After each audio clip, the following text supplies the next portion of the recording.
विश्वस्य धाता पुरुषस्त्वमाद्यो अव्यक्तरूपेण ततं त्वयिदं हे रामकृष्ण त्वयि भक्तिहीने कृपाकटाक्षं गुरुदेव नित्यं हे रामकृष्ण त्वयि भक्तिहीने कृपाकटाक्षं गुरुदेव नित्यं हे रामकृष्ण त्वयि भक्तिहीने कृपाकटाक्षं गुरुदेव नित्यं।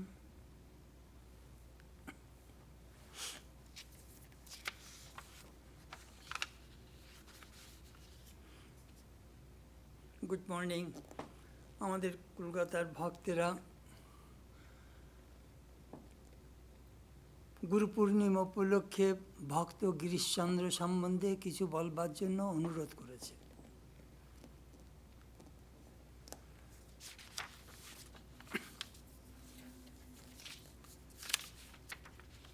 It is very difficult to speak about Girish. Girish's character very complex. জটিল চরিত্র। শ্রীরামকৃষ্ণ সেই এরা নাগকন্যাও নেবে আবার ভগবানকেও নেবে। They want এই জগতিক ভোগ বাসনাও চাই, ভগবানকেও চাই, দুই চাই।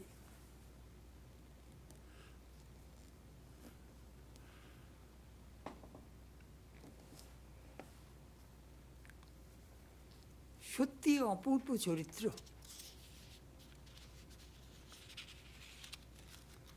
শ্রীরামকৃষ্ণ ভক্তমণ্ডলীতে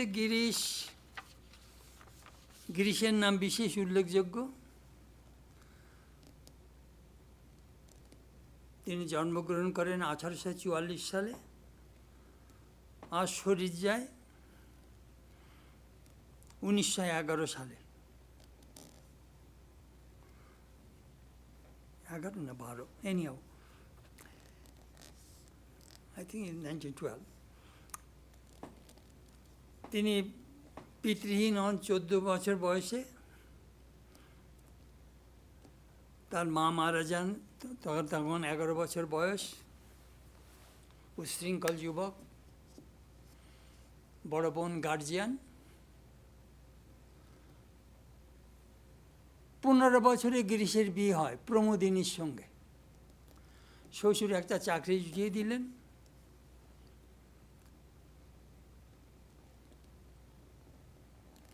স্কুল পাশ করেননি, স্কুল তাড়ানো। বিয়েতে যা যৌতুক পেয়েছিলেন সেই টাকা দিয়ে ইংলিশ লিটারেচার কিনলেন, ভোরে শাস্ত্রী যার সব ইংলিশ ক্লাসিক পড়লেন।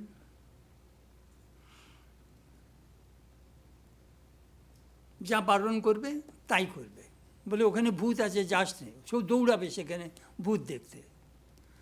একজন বলল শেক্সপিয়ারের ম্যাকবেথ বাংলাতে অনুবাদ করা অসম্ভব। ওর সঙ্গে সঙ্গে ম্যাকবেথ অনুবাদ শুরু করে দিল।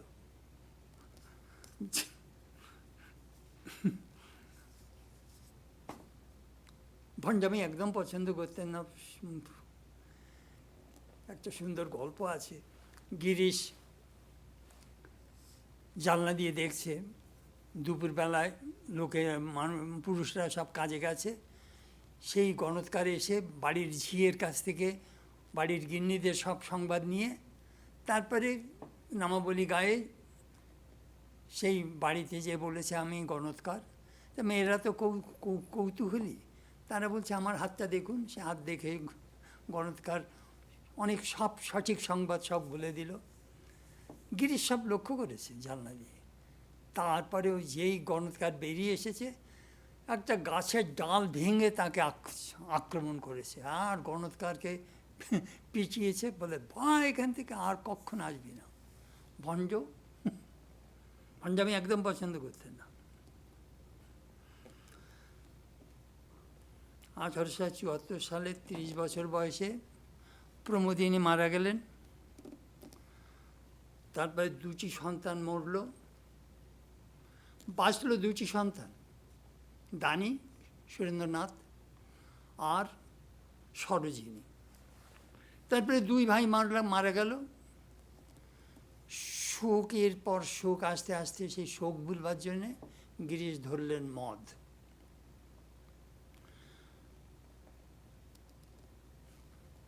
নাস্তিক, ভগবান বিশ্বাস করেন না। পাড়ার এক দুর্গা প্রতিমাকে কুড়াল দিয়ে কেটে একেবারে ভেঙে চুরে দিলেন।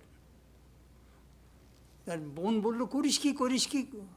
বললে, না, ভগবান নেই।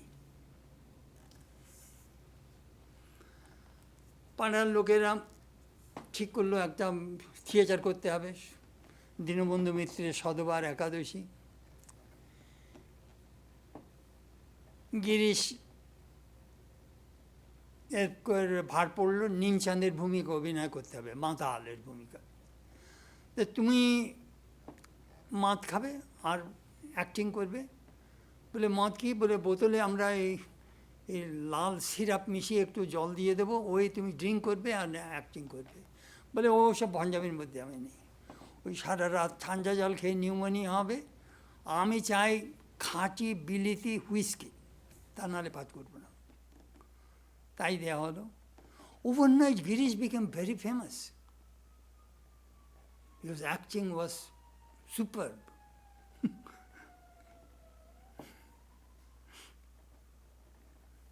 তারপরে 32 বছর বয়সে তিনি আবার বিয়ে করলেন সুরত কুমারী। সেই সময় তার কলেরা হলো। সেই কলেরার সময় একদিন তার মাতৃদর্শন হলো, শ্রী শ্রী মাকে দেখলেন। পরে মাকে দেখে বলেছিলেন, এই মাকেই দেখেছিলাম। তারপরে 36 বয়সে তিনি নাটক লেখা শুরু করলেন। 79খানা নাটক লিখেছেন। তাছাড়া গল্প, প্রবন্ধ, নভেল, কবিতা, গান। জিনিয়াস। ঠাকুর বলেছিলেন, এর গিরিশের মতো এত বুদ্ধিমান আমি কখনো দেখিনি। জিনিয়াস। থমাস এডিসন বলতেন, জিনিয়াস কাকে বলে জানো? 1% ইন্সপিরেশন, 99% পার্সপিরেশন।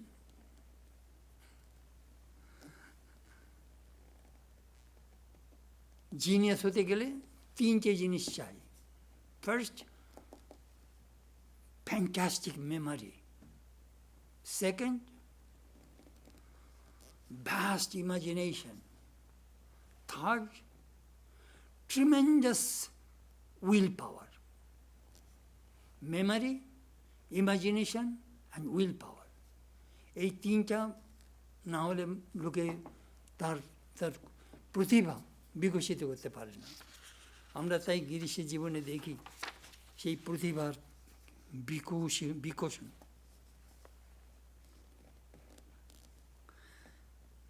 এক রাতে তিনি সীতার বনবাস নাটক লিখলেন। 28 ঘন্টায় বিল্বমঙ্গল নাটক লিখলেন। এক রাতে বঙ্কিমচন্দ্রের কপালকুঞ্জনা নভেলকে নাটকে পরিণত করলেন এক রাতে। তার চিন্তা এত দ্রুত চলত। তিনি একসঙ্গে 2-3 জন নিজ হাতে লিখতেন না, তার সেক্রেটারিরা লিখত। সব ওকে একটা নাটক ডিকটেট করছেন, আরেকজনকে আর একটা নাটক ডিকটেট করছেন। কেউ যদি বলতে ওটা ভুলে গেছি আবার রিপিট করুন, রেগে যেতেন। বলে, আমার ফ্লোকে নষ্ট থামাবে না, আমি বলে যাই, তারপরে এসে আমি ফিল আপ করে দেব। দারুণ ব্যক্তি, বাপরে বাপ, আমরা কল্পনাই করতে পারি না। নিত্য নতুন ড্রামা লিখতেন। তারপরে তার ছন্দ, হি ওয়াজ এ ক্রিয়েটিভ জিনিয়াস, গৈরিশি ছন্দ। নাটক লিখতে গেলে যে ডায়ালগ যে সৃষ্টি করতে হবে, সেই ডায়ালগগুলো যদি খুব লম্বা হয় মুখস্থ করতে অসুবিধা হবে। তিনি শব্দগুলো, সেন্টেন্সগুলোকে এমন সুন্দর সুন্দর করে লিখতেন যাতে যারা যে সমস্ত চরিত্র তিনি যে করতেন, যাতে আমাদের অ্যাক্টর অ্যাক্ট্রেসরা ভালোভাবে উচ্চারণ করে ভেঙে ভেঙে বলতে পারে। বেশিরভাগ অ্যাক্ট্রেস ছিল তারা বেশি শিক্ষিত নয় এট অল। দেখুন কি হলো, 1873 সালে মাইকেল মধুসূদন দত্ত বললেন যে মেয়েদের ভূমিকায় থিয়েটারে মেয়েদেরই লাগাতে হবে, পুরুষরা মেয়ে লোক সেজে অ্যাক্টিং করবে ও চলবে না। সেই সময় বঙ্কিমচন্দ্র বিদ্যাসাগর, রবীন্দ্রনাথ এরা সব বললেন না, ওরা অ্যাপ্রুভ করলেন না মাইকেলকে, বললেন না ও চলবে না।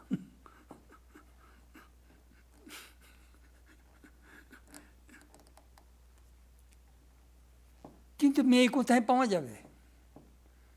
তখনকার দিনে ভালো ঘরের মেয়েরা কখনো কখনো কখনো স্টেজে আসবে না, ওটা একটা অপবিত্র স্থান লোকে মনে করত। আর গিরিশ তাকে মন্দির তৈরি করে দিলেন। কোথায় মেয়ে পাওয়া যাবে? গিরিশ রেড লাইট ডিস্ট্রিক্ট, বারবনিতা পল্লীতে, নিষিদ্ধ পল্লীতে মেয়ে জোগাড় করতে শুরু করলেন। তাদের ইন্টারভিউ করতেন। বিনোদিনী, তিনকড়ি, তারা সুন্দরী, নিরোধা সুন্দরী, অল এই মেয়েগুলোকে ওই সেই নিষিদ্ধ পল্লী থেকে এনে, পতিতা পল্লী থেকে এনে তাদের ট্রেনিং দিতেন। তারা বলে এরা, এদের প্রতিভা আছে, তাদের জীবনকে চেঞ্জ করে দিলেন। ওরা দেহ উপযোগী না, মানে দেহ বিক্রি না করার চাইতে তাদের চ্যালেঞ্জ বিক্রি করুক, এই থিয়েটার করে তারা টাকা পয়সা আয় করতে পারবে। গিরিশ তাদের আয়ের পথ খুলে দিলেন। দেখুন গিরিশের কি প্রভাব।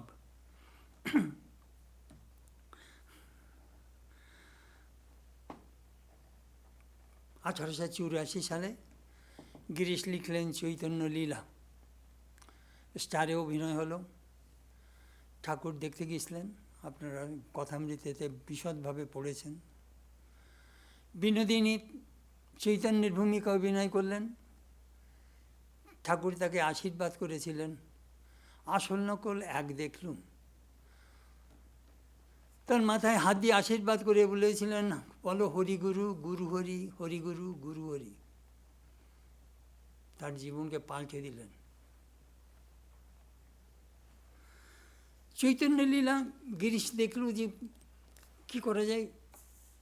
যেমন শর্মিষ্ঠা নাটকে বা শতবার একাদশীতে অনেক ভালো ভালো ড্রেস চাই, সেই ড্রেস ছাড়া নাটক করা যায় না। আরে চৈতন্য লীলায় ড্রেসের বিশেষ দরকার নেই, খালি গাঁ, কয়েকটা নামাবলী আর কতগুলো রুদ্রাক্ষর মারা হলেই চলে যাবে, চালাও ব্যাস।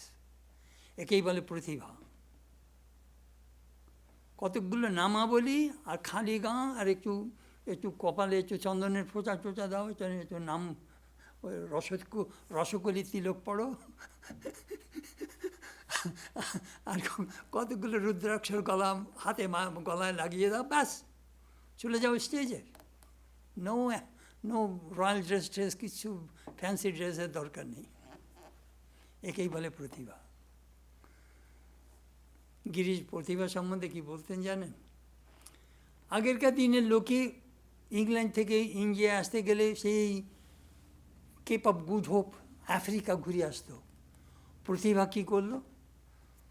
সুয়েজ ক্যানাল কেটে ভূমধ্যসাগর থেকে এই আরেবিয়ান সিকে কানেক্ট করে দিল।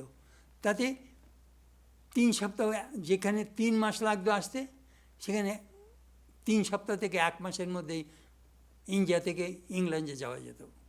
একেই বলে প্রতিভা, নতুন পথ খুলে দেয়।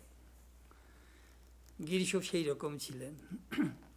তারপরে কি হলো, চৈতন্য লীলার তো খুব ডাক পড়ে গেল। বিদ্যারত্ন ব্রজনাথ, নবদ্বীপের বিখ্যাত পণ্ডিত, ওরে শুনি চৈতন্য গোরা আবার কলকাতায় এসে গেছে। হাজার হাজার লোক দেখতে যাচ্ছে সেই থিয়েটার। নিজের ছেলে মথুরানাথ পদরত্নকে পাঠালেন, যা যা যা দেখে আয়। চৈতন্য আবার এসে গেছেন কলকাতায়। তারপরে মথুরানাথ তো এলেন গিরিশের সঙ্গে দেখা করতে। গিরিশ তো সারা রাত থিয়েটার করে এসে সকালবেলায় ঘুমাতেন। এসেছেন, এসে গিরিশকে বলছে আপনার সঙ্গে দেখা করতে চাই। কি চাও? বলে আপনি এত লোকের মনে ভক্তির প্লাবন এনে দিয়েছেন, তাই আপনাকে শ্রদ্ধা জানাতে এসেছি। গিরিশ বললেন, এই ইসনে বোতলটা নিয়ে আয় তো। গিরিশ, ইসনে মানে ঈশান, গিরিশের চাকর। দুই বউ মারা যায়, ওই চাকরই দেখাশুনো করতো। তারপরে মদ এনে সেই বোতল নিয়ে এসেছে, গ্লাসে ঢেলে তো গিরিশ ড্রিঙ্ক করছেন। তা বলছে, কি আপনি কি চরণামৃত পান করছেন? বলে চরণামৃত, খাঁটি বিলিতি হুইস্কি। বলে রাধে কৃষ্ণ, রাধে কৃষ্ণ, কৃষ্ণ কৃষ্ণ, রাধে রাধে।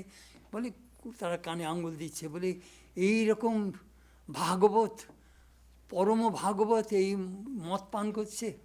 গিরিশ বললে, আমি বাগবাজারের গিরিশ, ভণ্ডামি করি না। সব বৈষ্ণব বাবাজিরা পালিয়ে গেল। That is Girish. তারপরে ঠাকুরের সংস্পর্শে সে কী হলো, দ্যাট ইজ দ্য ব্যাকগ্রাউন্ড, গিরিশের ব্যাকগ্রাউন্ড। গুরুকরণ হলো, ঠাকুরকে এসে বললেন, আমি পাপী যে স্থানে বসি 7 হাত মাটি নিচে পর্যন্ত অপবিত্র হয়ে যায়। আমি মাতাল, আমি এত মদ পান করেছি যে বোতলগুলো সাজালে সে হিমালয় পর্বতের কাছে, মানে এবার মাউন্ট এভারেস্টকে স্পর্শ করবে। আমি চরিত্রহীন, মিথ্যাবাদী।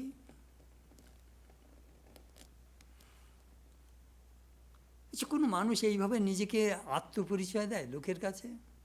আমি পাপী, আমি মাতাল, আমি বদমাশ, আমি মিথ্যাবাদী। এইভাবে গিরিশ ঠাকুরের কাছে আত্মপরিচয় দিলেন।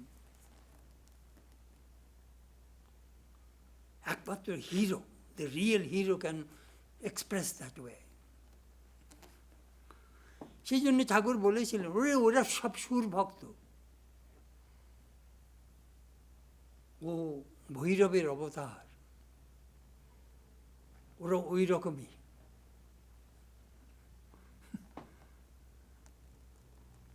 নিজেই বলেছিলেন, আমি ঠাকুরের কাজের জন্য এসেছি। আরেকটি জিনিস কি মনে হয় জানেন, ভালো মানুষকে ভালো করার মধ্যে কোনো গৌরব নেই, খারাপকে যে ভালো করতে পারে সেখানেই গৌরব। আমার মনে আছে, আমি যখন হলিউডে যাই, আমরা বেদান্তের অধিকারী বলি, অধিকারী না হলে বেদান্ত বোঝা যায় না।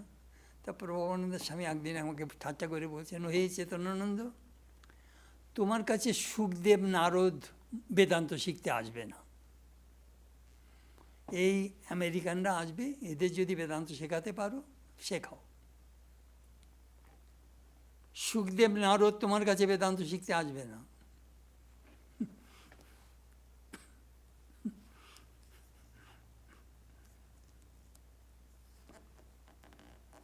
আমরা বুদ্ধের জীবনীতে দেখি, তিনি আম্রপালি, 12 বনিতা আম্রপালির জীবন পাল্টে দিলেন।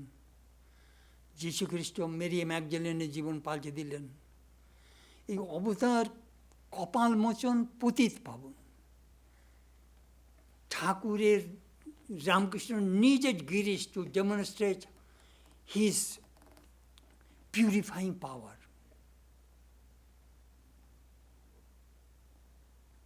Girish needed Sri Ramakrishna, Ramakrishna also needed Girish.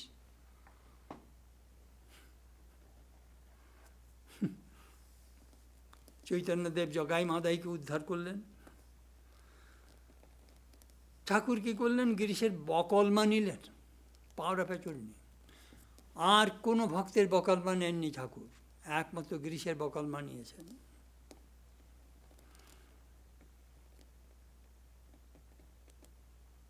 এই মানুষকে চেঞ্জ করতে হবে, কোনো নিষেধ নেই, শুধু ভালোবেসে গিরিশের জীবন পাল্টে দিলেন ঠাকুর। দক্ষিণেশ্বরে গেছেন, ঠাকুর নিজে হাতে পায়েস খাইয়েছেন। গিরিশ বলছেন এই মুখ কত 12 বনিতারকে চুম্বন করেছে, আর সেই মুখে ঠাকুর পায়েস খাইয়েছেন। এক রাত্রিরে গিরিশ এক 12 বনিতার বাড়িতে থাকবার ইচ্ছা হয়েছিল। দুপুর রাত্রে সেই গায়ে দারুণ জ্বলুনি। তারপরের দিনে এসেছেন, কিছুতেই পারলাম না। ঠাকুর বলছেন তবে রে বেটা, তোকে কি ঝামনা সাপে কামড়েছে? জাত সাপে কামড়েছে। একবার ঠাকুর যাকে ধরেন সে চিরদিনের মতো তার ভিতর তিনি ঢুকে যান। তারপরে থিয়েটারে ঠাকুরকে কি আপনারা জানেন কি গালাগালি করেছেন। ঠাকুর দক্ষিণেশ্বরে ফিরে এসেছেন, পরদিন ভক্তেরা সবে এসেছে। ঠাকুর বলছেন হয়ে গিরিশজি আমাকে এইরকমভাবে করলো, আমার বাপ 14 পুরুষের উদ্ধার করে দিয়েছে, কি গালাগালি করেছে। রামদত্ত বললে যেহেতু গিরিশ তো ঠিকই করেছে। বলো কি, সে আমাকে যদি মারে বলে আপনি মার খাবেন? বলো কি, গিরিশ মারবে আর আমি মার খাবো? বলে হ্যাঁ। তখন রামদত্ত বললেন কালীয় দমন, কৃষ্ণ যখন সেই কালীয় সাপের মাথার উপর দাঁড়িয়ে আছে, সেই সাপ বিষ উদ্গীরণ করছে। কৃষ্ণ বললেন তুমি বিষ উদ্গীরণ করছো প্রভু, আপনি যা দিয়েছেন তাই দিয়ে আপনার পুজো করছি, আমি অমৃত কোথায় পাবো? তা আপনি গিরিশকে বিষ দিয়েছেন, সেই বিষ দিয়ে আপনাকে পুজো করছে। ও রাম, তাহলে চলো এক্ষুনি তার বাড়িতে যাই। সেই রামের গাড়িতে গিরিশের বাগবাজারের বাড়িতে গেলেন। গিরিশ তো না গিয়ে অভিমানে পড়ে আছেন।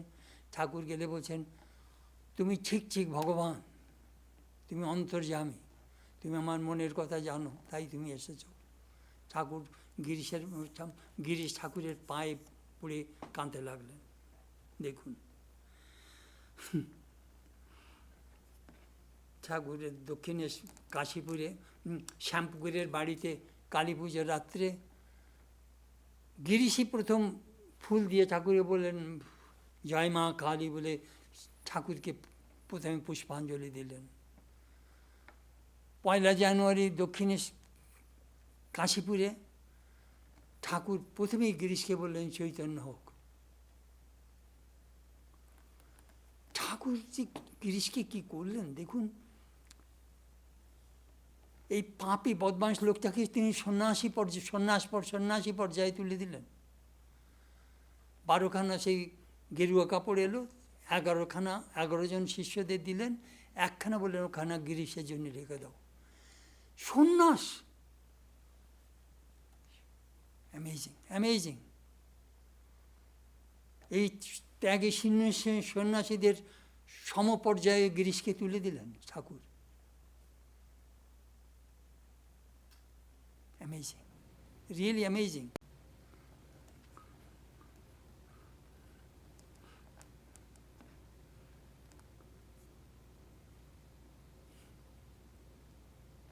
ভক্ত গিরিশ এসেছেন, ঠাকুর বলছেন এই যা ফাগুর দোকান থেকে কচুরি নিয়ে আয়। বরানগরের ফাগুর কচুরি খুব বিখ্যাত, আমি কখন খাইনি, কলকাতায় আপাতত সে দোকান বোধহয় উঠে গেছে। বলে ফাগুর কচুরি নিয়ে আয়। সেই কচুরি তারপরে পুরি টুরি নিয়ে এসেছে, গিরিশকে খাইয়েছেন। কাশীপুরে ঠাকুরের ক্যান্সার, দুর্বল, বিছানায় শায়িত, হামাগুড়ি দিয়ে, কথামৃতিতে দেখবেন কি বর্ণনা শ্রীম লিখেছেন, হামাগুড়ি দিয়ে সেই কুঁজো, মাটির কুঁজো থেকে জল ভরে গ্লাস এনে গিরিশকে দিচ্ছেন। অ্যামেজিং।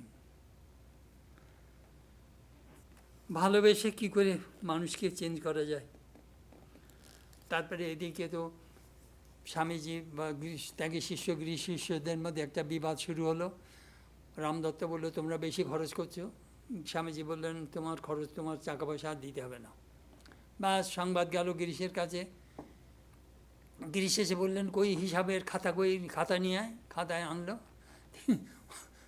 তিনি ছিঁড়ে ফেলে বোধহয় আগুন ধরিয়ে দিলেন।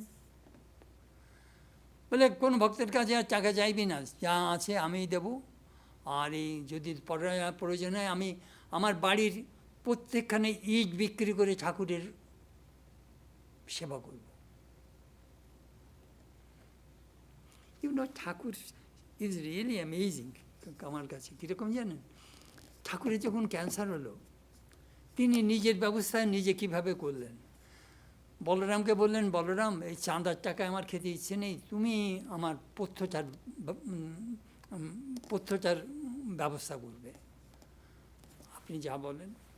সুরেন্দ্রকে বললেন, দেখো এরা সব পোশাক এরা নেই, পয়সা কড়ি নেই, তুমি এই বাড়ি ভাড়াটা দেবে, আপনি যা বলেন। তারপরে রান্না কে করবে, শ্রীমা পথ্য তৈরি করবেন। আর নার্স কজন পাওয়া যাবে, 12 জন। ঠাকুরের 12 জন শিষ্য ঠাকুরকে কাশীপুরে সেবা করেছে। আর ঔষধপত্র ডাক্তার ফ্রি। দেখুন ঠাকুর কীভাবে সুন্দরভাবে তার ব্যবস্থা নিজে করে নিলেন। শরৎ মহারাজ লিখেছেন খুব সুন্দরভাবে।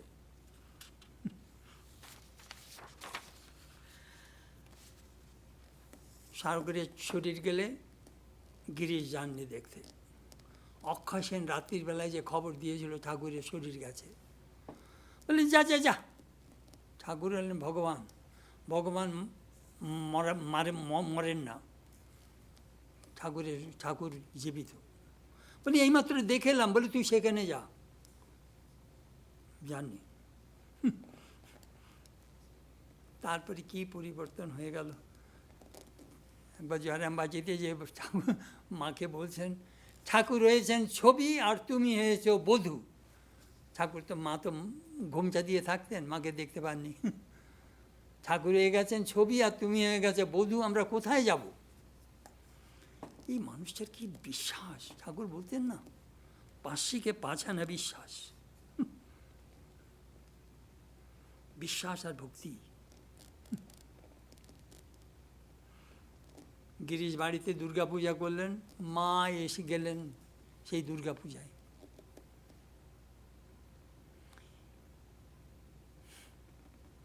একটা ঘটনা মনে পড়ছে। একদিন গিরিশ বলরামবাবুর বাড়িতে গেছেন, দেখলেন বলরাম চাল বাজছে। বলে আপনি চাল বাজছেন কী ব্যাপার, আপনার বাড়িতে এত চাকর চাকরানি? বলে না না না, আজ ঠাকুর আসবেন, তাই চালে যাতে ধান বা কাকর টাকর না থাকে তাই বাজছি। গিরিশের অভিমান হলো, এই ঠিক ঠিক ভক্ত, আমার ভক্তি নেই, বাড়িতে বউ নেই, মেয়ে ছেলে নেই, আমি ঠাকুরের সেবা করবার উপযুক্তই নই। অভিমান করে বাড়িতে গেছেন, শুয়ে আছেন। দুপুরে খাওয়ার পরে গিরিশ ঠাকুর গেলেন গিরিশের বাড়িতে, যে দরজায় ধাক্কাচ্ছেন, গিরিশ আমি এসেছি। গিরিশ বললেন কি যাই? বলে কিছু খাবার নিয়ে আসো, আমি খাবো। বলে এই তো গিরি ওর বাড়িতে খেয়ে এলেন আবার? বলে না, তুমি কিছু আনো। গিরিশ না খেয়েই, দুপুরে না খেয়েই শুয়ে আছে। তারপরে ঈশানকে বললেন যা, কচুরি আর ওই বাগবাজারে দেখবেন ওই আলুর তরকারি, সোঁদা সোঁদা গন্ধ, খোসাওয়ালা আলুর তরকারি করে, আমি কলকাতায় থাকতে খেতাম।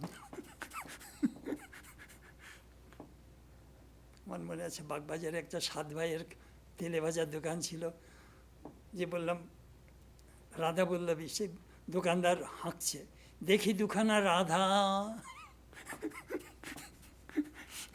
রাধা বল্লভী। ডিএলআর প্যারোডি আছে, আমি রাধা বল্লভীর লাগি পুঁজি রাধা বল্লভে, আমার গোল্লায় গেছে মন, রসগোল্লায় গেছে মন। এনিহাও গিরিশের তাই খেলেন ভক্ত বাড়িতে। তো ঠাকুরের পায়ে পেটের পক্ষে মোটেই ভালো নয়। দেখুন ভক্তকে কীভাবে ঠাকুর ভালোবাসতেন।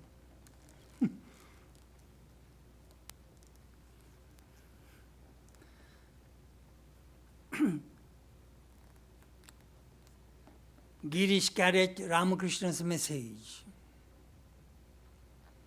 আমরা স্বামীজিকে কি দেখি, স্বামীজির 9 volume complete works and other, Swamiji তো অজস্র বই। Vivekananda is a commentary of Shri Ramakrishna. Swamiji বলছেন আগে আমাকে বোঝো, তারপরে ঠাকুরকে বুঝবে। স্বামীজির ওই বিরাট all this big big volumes, ও ঠাকুরেরই কথা।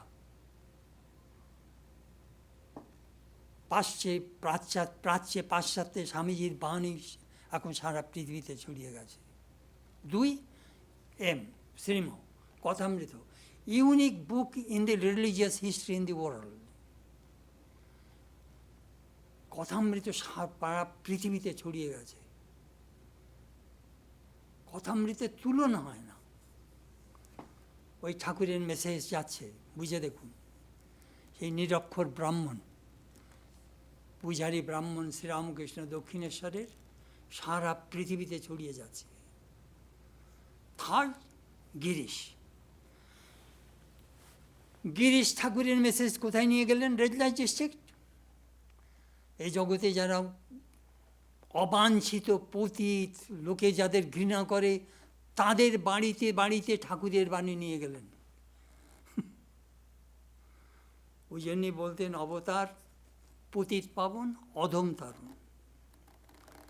আমি আপনাদের একটা কাহিনী বলি। একজন আমাদের কলকাতায় কাজ করছিলেন, একজন সাধু আমাকে বলেছিলেন, বলি বারবণিতা পল্লীতে একজন বারবণিতা মারা যান। তিনি উইল করে যান, তার উইলের এক্সিকিউটর ছিলেন একজন এমএলএ। বলে আমি মরে গেলে আমার যথাসর্বস্ব সম্পত্তি, বাড়ি সব রামকৃষ্ণ মিশনে যাবে। তা সে যখন মারা যায়, পাড়ার লোকেরা এসেছে সেই সাধুজির কাছে, আপনারা টাকা দিন, তাকে দাহ করতে হবে। বলে 25,000 টাকা চাই। তা বলি কীভাবে, কেন 25,000 টাকা? বলে তার সব যথাসর্বস্ব রামকৃষ্ণ মিশনকে দিয়ে গেছে, আপনারা এখন টাকা দিন। তা উনি এমএলএর সঙ্গে কথা বলে জানলেন যে হ্যাঁ ঠিকই। তো উনি টাকা দিলেন। তারপরে সেই সাধুজি পুলিশ ভ্যান নিয়ে তার বাড়িতে যেয়ে তার আই থিঙ্ক $500,000 রুপিস, তারপরে গয়না গাটি সব নিয়ে তারপরে বেলুড় মঠে উনি পৌঁছে দিলেন। বলে তার বাড়িতে দেখলাম তার ঠাকুর ঘরে ঠাকুর আর কথামৃত।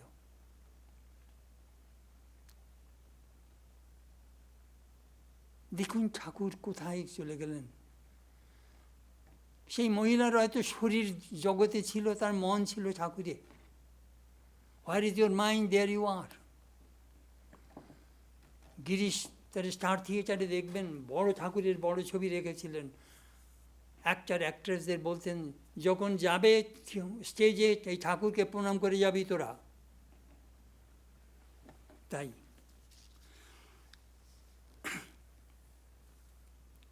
আপনাদের একটু পড়ে শোনাই। এই ভক্ত ভৈরব গিরিশচন্দ্রতে সেদিন রিহার্সেল হয়নি। গিরিশের কাছে সব অ্যাক্ট্রেসরা ধরেছে আমাদের কিছু নতুন কিছু শোনান, উপদেশ দিন। গিরিশ, কোন বিষয় ক্ষেত্র? আজ বিলাতের কয়েকজন অভিনেত্রীর সম্বন্ধে কিছু বলুন। গিরিশ, না রে, সে আজ নয়, আর একদিন বলবো। আজ ঠাকুরের কথা চলছে, চলুক। অপরেশ, আচ্ছা ঠাকুরের শিষ্যদের মধ্যে কাকে আপনি সর্বাপেক্ষা শ্রেষ্ঠ মনে করেন? গিরিশ, কেন, তুমি যেন মন্ত্র দেবার জন্য তো এর হয়ে রয়েছ। অপরেশ মুখার্জি, দেখো বাবা, গুরুর আশীর্বাদে সব শিষ্যই তদ্গত চিত্ত, কারোর সঙ্গে কারোর তুলনা করতে নেই। ক্ষেত্র, বিবেকানন্দ স্বামীরই কি সর্বাপেক্ষা নাম বেশি নয়? গিরিশ, তার কথা বলিসনি ক্ষেত্র, সে বিশ্ব জয় করেছিল, নির্বিকল্প সমাধি ছিল তার করতলগত, তবে ঠাকুর তাকে কাজে লাগিয়েছিলেন। 3 কড়ি, মশাই ঠাকুর কি আমাদের কৃপা করবেন? জীবনে কত পাপ করেছি। গিরিশ, তাঁর দরজা সকলের জন্য অবারিত। তারাসুন্দরী, সকলের জন্য, তবে কি আমাদেরও মুক্তি সম্ভব? গিরিশ, তার কাছে সবাই সমান। 3 কড়ি, অনেক পাপ করেছিল, তাই এই হীনস্থানে জন্ম হয়েছে।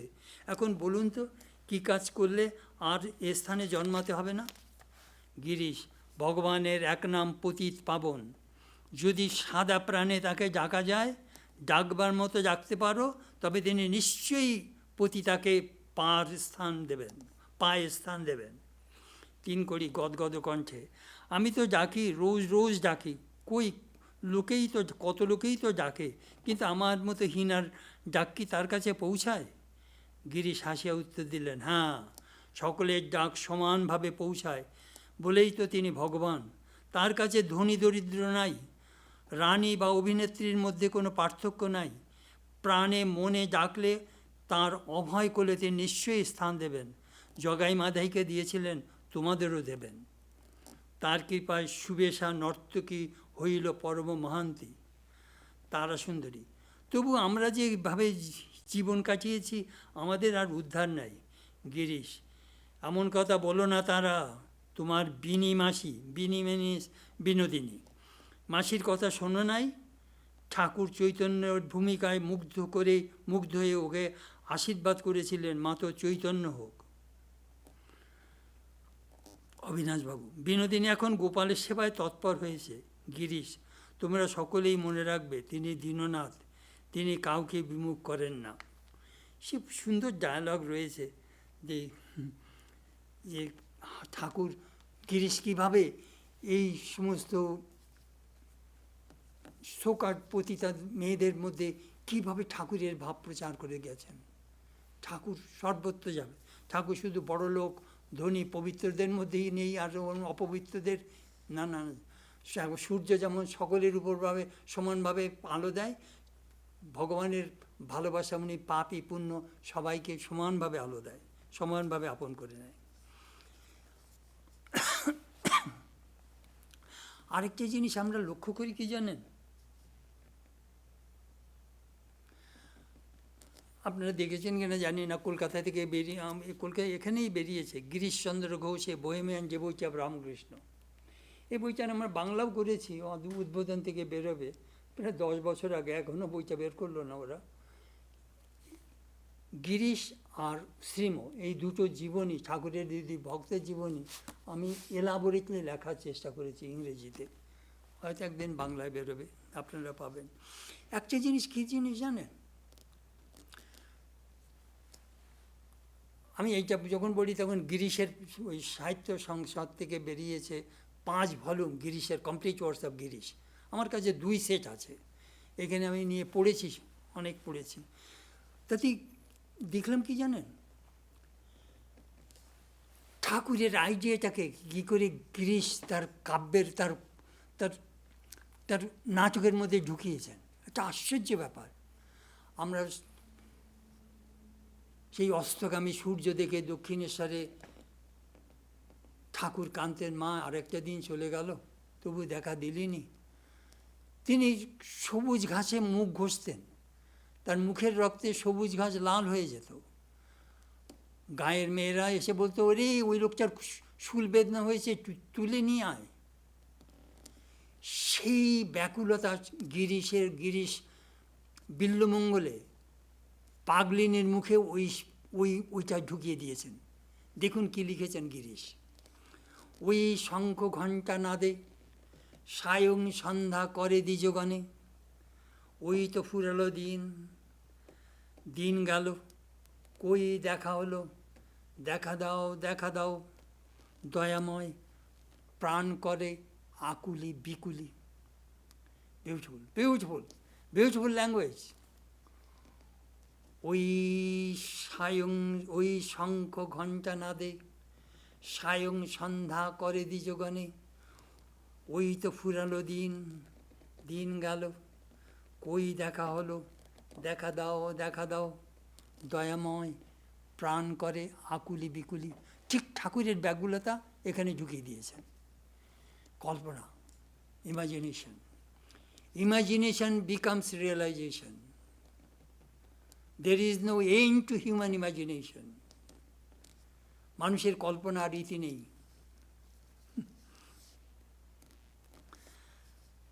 ঠাকুর বলেছিলেন, গিরিশ তোমায় দেখে তোমার দিন খুব উন্নতি হবে, লোকে দেখে অবাক হবে। তোমার ভিতর যত খারাপ জিনিস আছে বেরিয়ে যাক। গিরিশ বলছে, তোমার একটু গন্ধ আছে ভিতরে, রসুনের গন্ধ। বলে দেখো, রসুনের গন্ধ বারবার ধুলেও গন্ধ থাকে, কিন্তু রসুনের বাটি যদি পোড়াও গন্ধ চলে যায়। গিরিশের মনটাকে ঠাকুর বৈরাগ্য বন্যি দিয়ে ভেজে দিয়েছিলেন। শেষের last 25 years, I think 12 years or something, 12 years, Girish মদ পান করেননি। Complete transformation. ঠাকুর ঠাকুর মানে এরকম ভক্ত আমরা তো কল্পনাই করতে পারি না। My goodness. স্বামী বিশুদ্ধানন্দ মহারাজ গিরিশকে দেখতে গিয়েছিলেন। তিনি তার স্মৃতিকথাতে লিখেছেন, গিরিশবাবুকে প্রথম দর্শন করতে গেছি, আমাকে দূর থেকে দেখে বলছেন, ওরে আয় আয় আয়, আমাকে দেখ। কি ছিলাম আর কি করে দিয়েছেন, একবার দেবতা করে দিয়ে গেছেন। তিনি কি ছিলেন তা আমাকে দেখেই বুঝতে পারবি। মহাপ্রভু জগাই মাধাই উদ্ধার করেছিলেন, তারা কোন ছাড়। ভেবে দেখ, তিনি আমার মতো পাষণ্ডকেও পায়ে স্থান দিয়েছেন। যদি জানতাম আবর্জনা ফেলবার এত বড় একটা ডাস্টবিন আছে, তাহলে জীবনটা আরও চুচিয়ে ভোগ করে নিতাম। আমায় দেখ, আমি ঠাকুরের মিরাকল। স্বামী তুরীয়ানন্দও এক জায়গায় বলেছেন, আমার মনে পড়ে, বলে দেখ, যদি জানতাম যে এত পাপ নেবার এমন একটা জায়গা আছে যেখানে আমি সব পাপ ট্রান্সফার করে দিতে পারি, তাহলে আরও বেশি কিছু পাপ করে নিতাম। ঠাকুর is a saviors of the souls, sinners.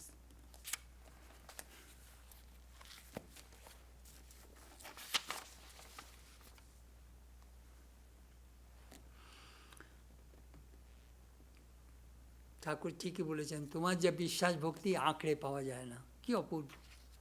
Anyhow I tried my best. আমি আপনাদের কিছু বলবার জন্যই বলেছিলেন গিরিশ সম্বন্ধে, আমি খুব সংক্ষেপেই বললাম। আমরা ঠাকুরের কাছে প্রার্থনা করি, আপনাদের মঙ্গল কামনা করি।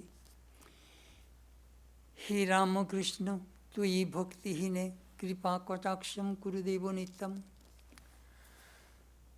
হে রামকৃষ্ণ মধুরম তব সচ্চরিত্রম তৎপুণ্য নাম মধুরম মধুরম তদঙ্গম সম্ভাষণম চ মধুরম মধুরম চ গানম তৎকিম্নু যন্ন মধুরম ভবতি তদীয়ম।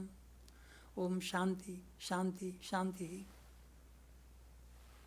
Thank you.